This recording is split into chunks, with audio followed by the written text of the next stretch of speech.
When God sends a message to earth, it's mercy to those who can receive it, but judgment to those who reject. All you have to do is think about Noah, and the picture becomes very clear. To spurn mercy, there nothing remains but judgment. Sadly, this is the condition of the church and the world today. February 29, 1964, the angel of the Lord spoke to Brother Branham and told him, pick up a rock and throw it in the air. As it fell back down to the ground, Brother Branham said, thus saith the Lord, you will see something happen right away. He told his friends that within 24 hours they would see the glory of the Lord firsthand. The very next day, on March 1st, a whirlwind roared through the canyon, ascending and descending over the Brother Branham 3 times. The tops of the trees were chopped off, and a portion of the canyon wall was blasted away. Strangely, the rocks that fell into the campsite all had a pyramid shape on at least one side. When asked what the whirlwind represented, Brother Branham told his hunting partners this visitation was a prophetic sign of impending judgment for the west coast of America.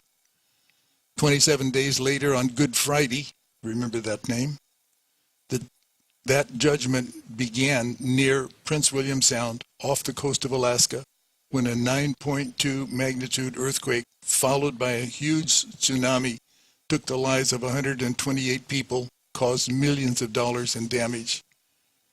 Thus saith the Lord, followed that, the judgments of God started in the earth with the Alaska earthquake and will not stop.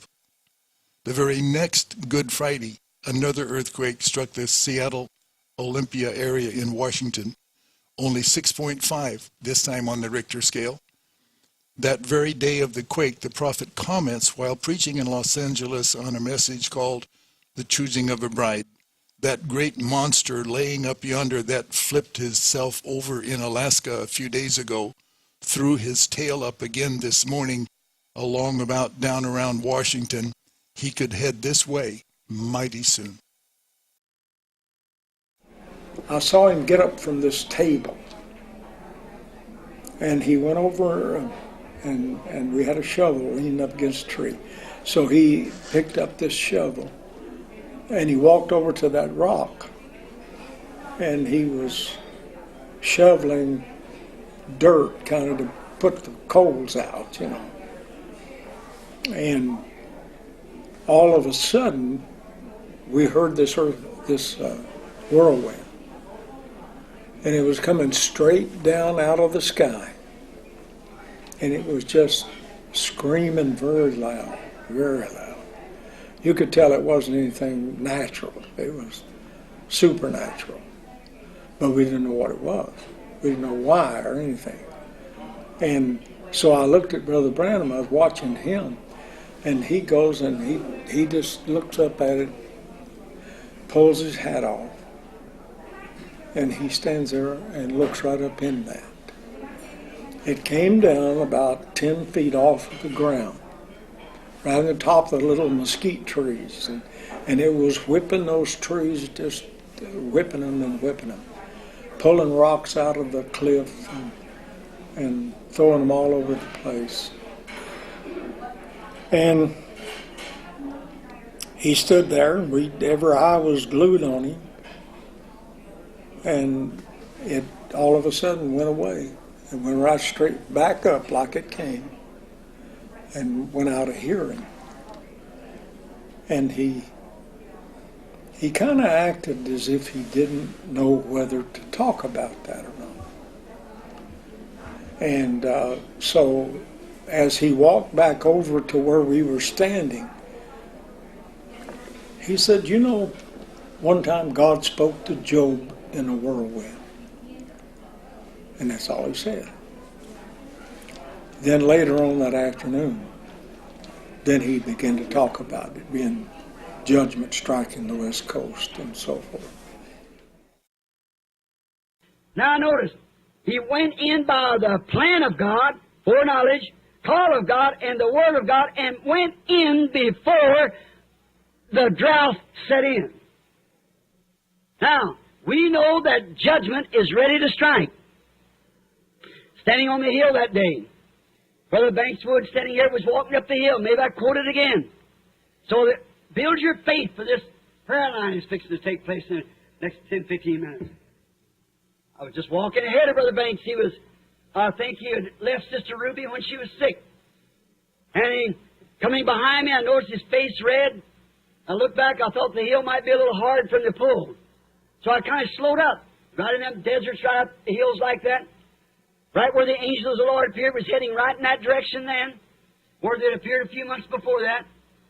And as I went up the hill, the Spirit of God, when I turned around and looked on top of the mountain, He said, pick up that rock and say to him, thus saith the Lord.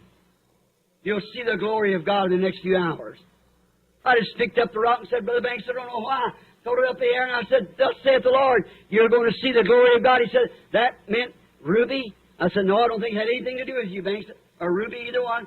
I just think it was just saying, thus saith the Lord. Something's going to happen. And the next morning when we were standing there, many of the men, I don't know how many sitting here now, there's 12 or 14, 15 of us sitting there. All of a sudden, a minister walked up to me and he said, Brother Branham, he said, my name is so-and-so. Said, I was one of your sponsors in California. I said, I'm glad to meet you, sir. Douglas McHugh. He said, I'm glad to meet you. Shook hands with him. He said, well, now, I want to ask you a question. Said, Roy Roberson, trustee here, Brother Woods, Terry, and Billy, and Brother McAnally, and I don't know who all were standing there. And he said, I want to ask you something. He said, does the Lord ever give you visions out like this? I said, yes, brother. But I come out here to kind of get away from it, to rest up.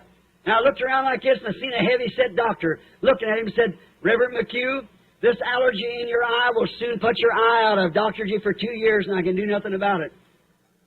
And I turned around to him, and I said, what you asked me that for? Your doctor told you the other day that allergy was in your eye. It was middle of the day, about 11 o'clock, and he's wearing sunglasses.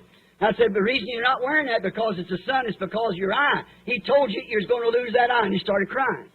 So that's right. I turned to walk around again, had a shovel in my hand. And I looked, I see him standing there looking at me, his eyes just as bright. I said, but thus saith the Lord. You're not going to lose that eye. I was hunting with him this last fall. He could see better than me and anybody in the crowd. You know? And I seen an elderly lady pull down her stocking and raise up the side of her skirt. She said, son, if you see Brother Branham, tell him to pray for my feet. And I looked down there, and little tumors hanging on her feet all around. I said, your mother's a gray-headed lady. My son, you see. She told you before you left, if you see me, to have me to pray for her feet. She's got little tumors like hanging over her feet. He likes to faint. Said, that's the truth. I said, tell her not to worry. It'll be all right. I started walking around, and I heard the voice of God speak. Said, get out of the way quickly. Roy Roberson standing there knowing he was a veteran of the war. I put my hand on his shoulder. I said, Brother Roy, hide as quick as you can. So what's the matter? I said, get out of the way, hide. And just started walking around, put my shovel down, turned around, took off my hat, and here he comes. Glory of God falling in a whirlwind that tore the side of the mountain out like that. It blasted and shook the place like that, cut the top of the bushes out just about 3 or 4 or 5 feet above my head, went back up like a funnel like that, and blasted again, and here it come 3 times. Then when it left the 3rd time, Brother Banks come over and said, that's what you was talking about. I said, yes. I said, what was it? I said, God appears in whirlwinds. I didn't know whether he wanted me to tell the people or not. And I went on and prayed a little bit. Then he told me I could tell him. I said, it's judgment striking the West Coast. Look at her today. Look what happened a few hours after that. Alaska sunk, and now the whole thing's going under. We're entering into the judgment. Mercy's been spared. But thanks be to God, we got hidden food, spiritual food, that we're living on the goodness and mercy of the revelation of Jesus Christ in these last days, vindicating Himself among His people. Amen. They went in. Elijah went in before the drought set in. Thank God for being in before the judgment sets in. Now's a time of coming out and going in. Getting out of those organizations, getting into Christ. Coming out and going in time for all true believers.